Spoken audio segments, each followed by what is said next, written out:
weapons of mass deception, the Cassini files, the Nemesis theory. But first, info porn, exoplanet atlas, an interesting exoplanet gallery, a possible first to chart known exoplanets at wired.co.uk. Definitely info porn for astro geeks. January 11th, Cassini flew about 76,000 miles above the Rhea surface. These will be by far the best images we've ever had of Rhea's surface, and the details down to just a few meters will become recognizable. That would be Saturn's second largest moon. Again, more on that from spacedaily.com. The Nemesis theory, a theorized red dwarf star, a binary companion to our sun, looked into by Luis Alvarez and Richard Muller, with a hypothesis that led to extinction events.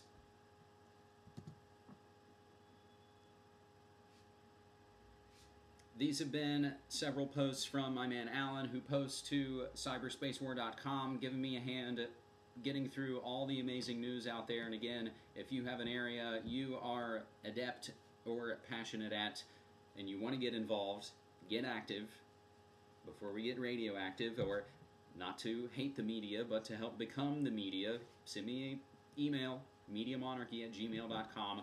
Weapons of Mass Deception. Mark Pilkington, author of Mirage Men, writes an excellent account of early ufology from an intelligence point of view in a Fortean Times article called Weapons of Mass Deception. Pilkington begins with the Air Force's Project Grudge, an early effort to study UFOs but intended primarily to suppress public interest. The effort proved successful until author Donald Kehoe wrote a 1950 article that exposed the Air Force cover-up in True magazine and later expanded into a book, The Flying Saucers Are Real. Kehoe transformed UFOs into a respectable topic. The era of scientific ufology was born, notes Pilkington. Now, if all of that seems bizarre and far-flung,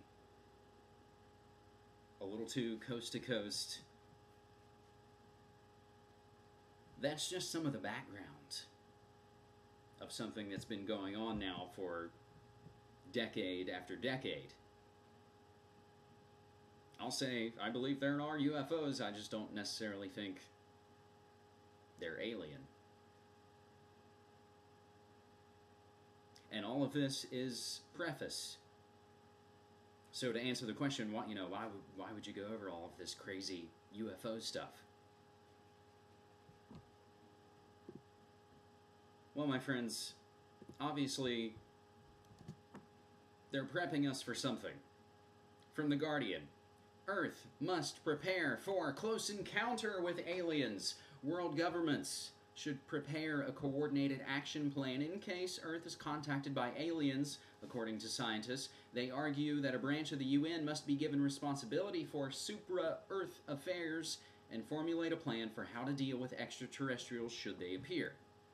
The comments are part of an extraterrestrial-themed edition of the Philosophical Transactions of the Royal Society A, now published with links to you, and I believe you can get all those articles in full.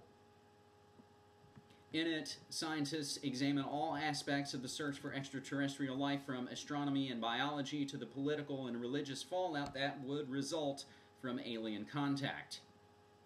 Will a suitable process based on expert advice from proper and responsible scientists arise at all, or will interests of power and opportunism more probably set the scene? Asked Professor John Zarnecki of the Open University and Dr. Martin Dominic of the University of St. Andrews in the introductory paper to this special ET-themed edition. A lack of coordination can be avoided by creating an overarching framework and a truly global effort governed by an international, politically legitimate body. The pair argue that the UN already has a ready-made mechanism for such a forum in its Committee on the Peaceful Uses of Outer Space, COMPUOS. And lest we be reminded, going back to August and April of last year, respectively, The United Nations are already working on appointing a space ambassador to greet alien visitors. Meanwhile, around the same time, and again, the hype on all of this has just ratcheted up on every level. We see that. Catholic Church says it's okay to believe in aliens. They say they would baptize them. They have a satellite called Lucifer. UK school kids are running UFO drills. And while all that was going on, a little man named Stephen Hawking was warning us over making contact.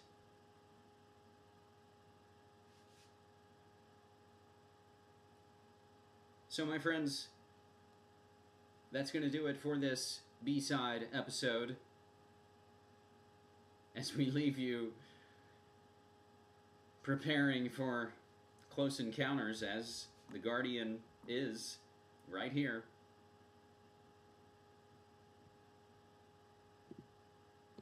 This has been the B-side episode to number 200 from Media Monarchy. My name is James Evan Pilato. I'm your host and webmaster of the site and show, MediaMonarchy.com. It's Friday the 14th, January 2011, and of course we have a big 201 episode coming up very soon, going over all the latest and all the ridiculous things going on in the world that, again, we try and cover on this show, and we're not left or right or try and shove fear down your throat. We're just trying to get some answers through this 21st century Gutenberg-like revolution, and we're going to use these tools and bells and whistles while we can. Thanks for listening, my friends. I appreciate it. We'll go out with the way we set the table, preparing for an alien attack with Mars attacks. Take care, my friends.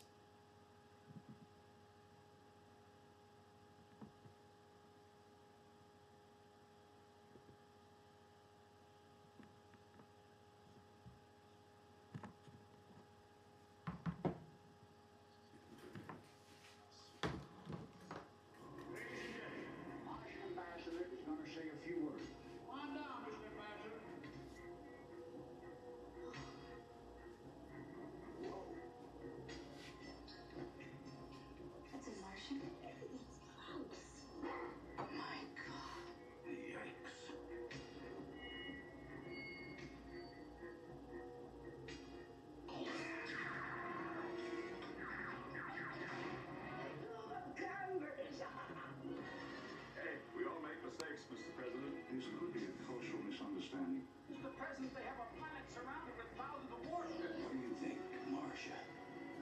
Thinks the crud out of them.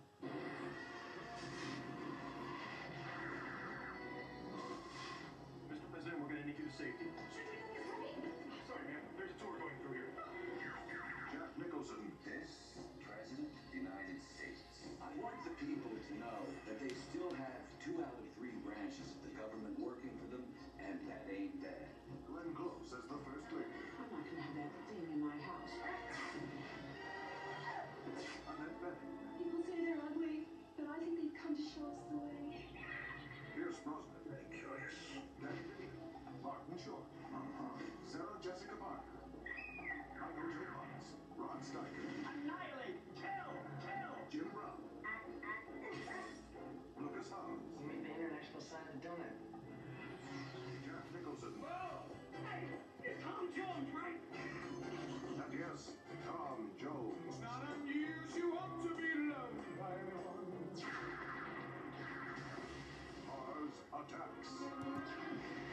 Why can't we all just get along?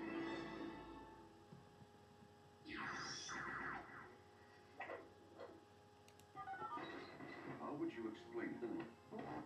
Combining music and stylized images. All remote control. Each one of those images was electronically based.